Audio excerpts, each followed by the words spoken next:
Benvenuti al Meteo. Pressione atmosferica stabile, poi nel weekend arriverà una perturbazione. La giornata di giovedì 22 settembre sarà ancora all'insegna del bel tempo. Vediamo insieme il dettaglio. Sul Veneto prevarrà il sole con cielo in genere sereno o poco nuvoloso. A parte qualche modesto addensamento nelle prime ore sulle zone montane e costiere, ma anche nel corso del pomeriggio sarà possibile. Precipitazioni assenti. Venti in pianura da moderati a deboli dai quadranti orientali. Temperature stazionarie e clima piuttosto fresco per il periodo. Minime tra 8 e 12 gradi, massime invece comprese tra i 17 e i 21 gradi. Spostiamoci ora sul Friuli Venezia Giulia, su pianura e costa cielo sereno o velato, sui monti poco nuvoloso, venti a regime di brezza.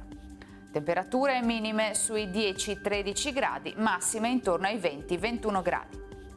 Infine diamo uno sguardo al Trentino Alto Adige, dove avremo locali nubi basse nel primo mattino, più probabili ed estese sui settori meridionali della regione, poi decisamente più soleggiato.